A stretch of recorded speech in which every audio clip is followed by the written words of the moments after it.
नमस्कार दोस्तों, शुरू करते हैं हमारा आज का डिस्कशन।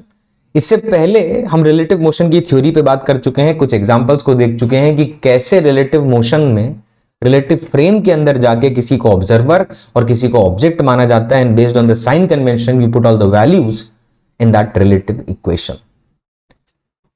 और आपने ये भी नोटिस किया होगा कि जो मैं एग्जांपल्स अभी आपके साथ डिस्कस कर रहा हूं उसको हम बहुत ही धीरे और बहुत ही इलैबोरेटेड तरीके से सोच समझ के सॉल्व कर रहे हैं।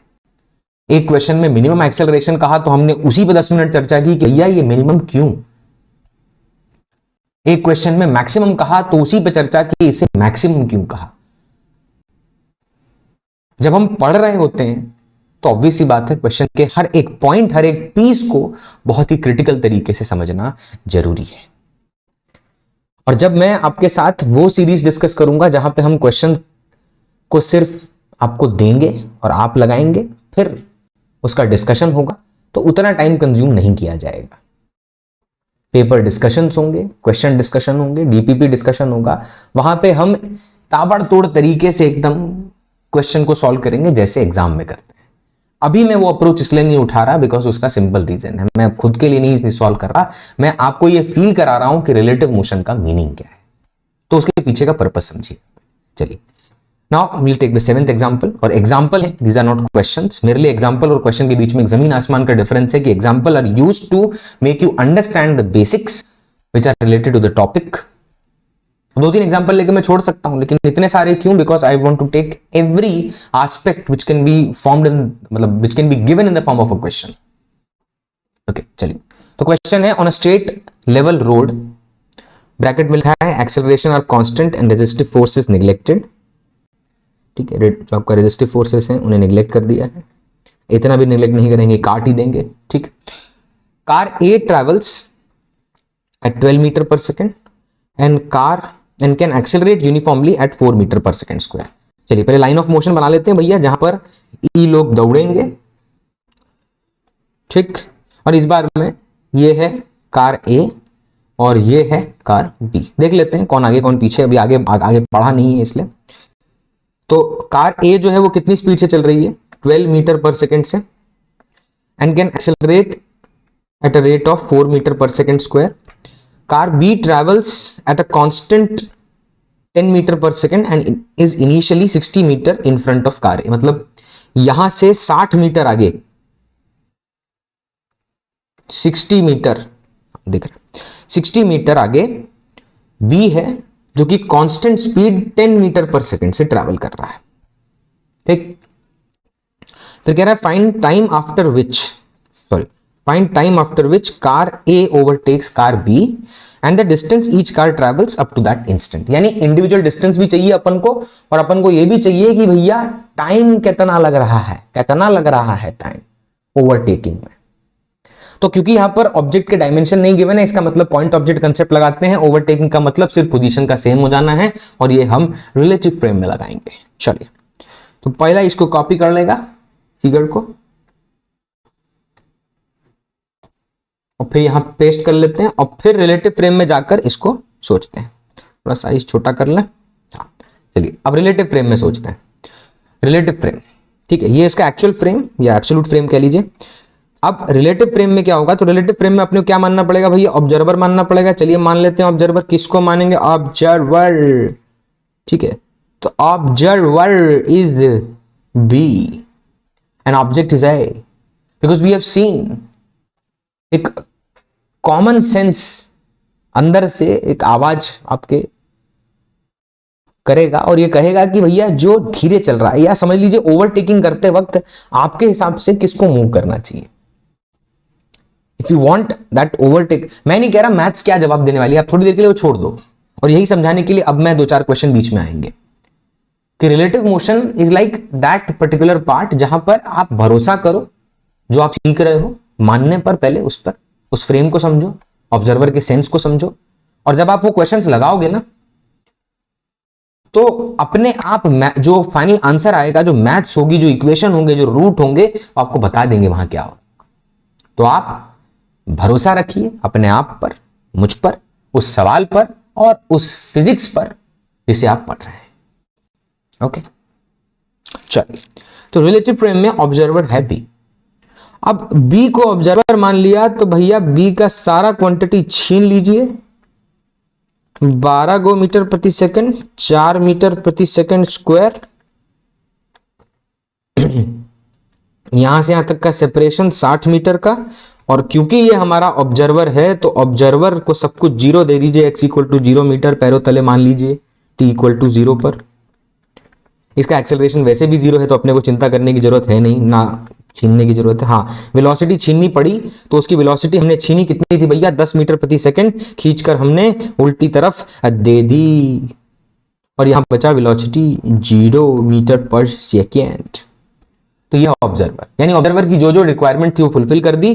अब हमारे ऑब्जेक्ट यानी ए को चलकर बी तक आना पड़ेगा और उसके लिए उसे कितना डिस्टेंस ट्रेवल करना पड़ेगा, तो that distance let's take right direction positive, so he has to move और she has to move depending on the, ठीक है, सिचुएशन गिवन। 60 मीटर उसको ट्रैवल करना है ए से, मतलब ए को बी तक पहुंचने के लिए 60 मीटर। और प्लस 60 क्यों बोला, मैं फिर से उसका लॉजिक दे सकता हूं, डिस्प्लेसमेंट को स्प्लिट करके displacement of A with respect to B लिख के, वो सब कर सकते हैं बट मैं कर चुका, अब वो करने का मतलब नहीं है। तो सीधा एक साइन कन्वेंशन माना और उस डायरेक्शन में जाना पड़ेगा ओवरटेक करने के लिए, पकड़ने के लिए, और कोई तरीका तो है नहीं। तो 60 मीटर पॉजिटिव में, ठीक है। अब second equation of motion, second equation of motion, तो सेकेंड इक्वेशन ऑफ मोशन कहता है s is equal to u three plus half a t square.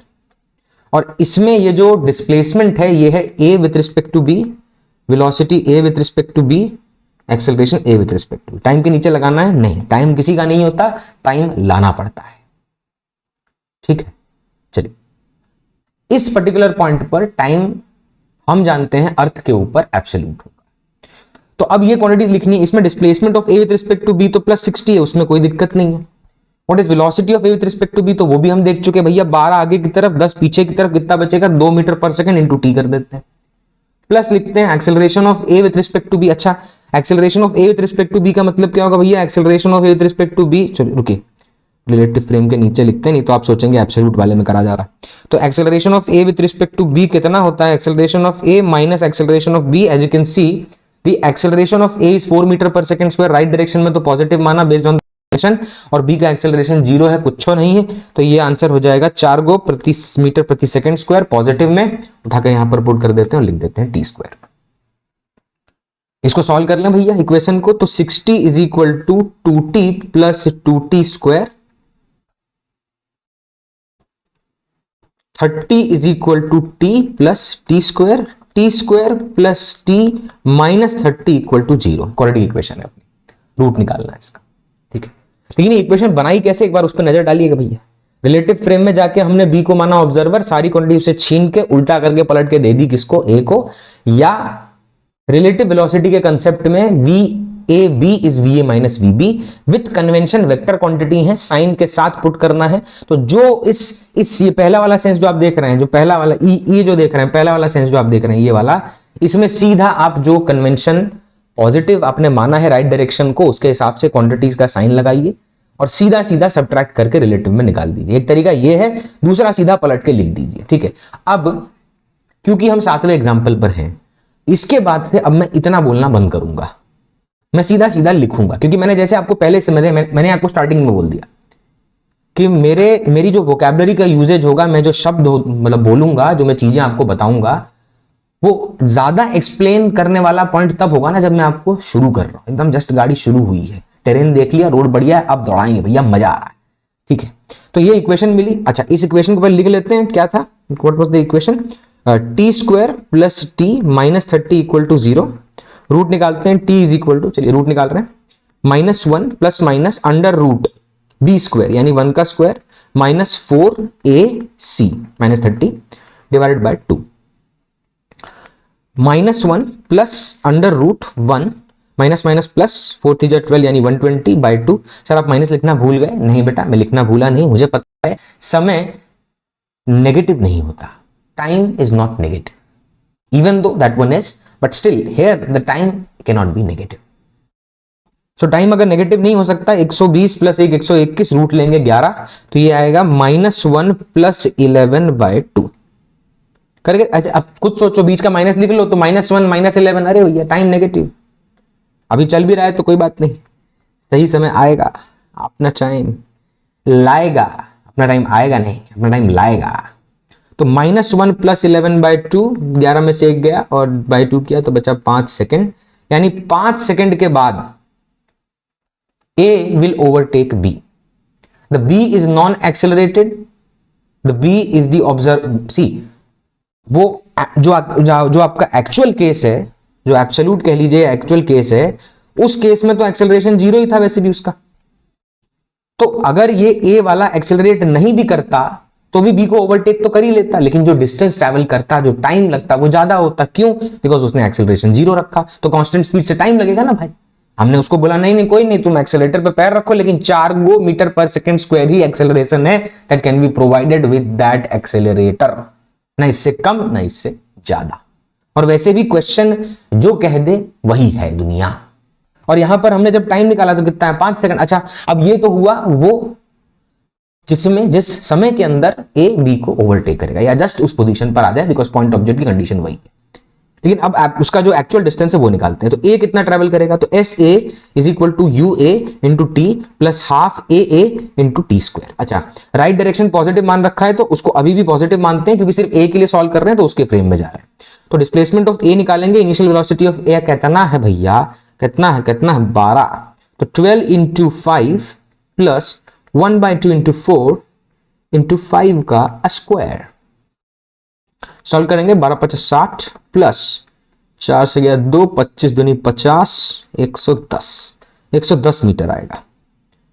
और उसके बाद बी को ले रहे हैं, बी को देखिएगा, बी का एक्सेलरेशन तो है नहीं, सीधा लिख दो यूबी इंटू टी भैया। कितना है? 10 इंटू 5 कितना आएगा? 50 मीटर। अच्छा अब चेक पॉइंट देखिए, अगर मैं 110 में से 50 हटा दूं तो कितना बचेगा? 60 मीटर। और ध्यान से देखिए ये रहा इसका 60 पॉजिटिव में displacement, because right direction was taken as positive, so that's why the quantity obtained is what the relative displacement is. मतलब सिंपल सी पॉइंट है भैया, displacement of A with respect to B is displacement of A with respect to ground minus displacement of B with respect to ground। मैं shortcut में बोल रहा हूं, ये displacement कितना है? 60 मीटर, ये डिस्प्लेसमेंट है 0, कितना आएगा? 60 मीटर का। ऐसा है नहीं, अब ये तो रिलेटिव फ्रेम में हुआ ना भैया, this is in relative frame. अभी क्या निकाला वो देख, displacement of A with respect to B जो निकाला वो लिखना भाई, ये ग्राउंड के फ्रेम के रिस्पेक्ट में है, वो तो रिलेटिव में सोचना वैसा है,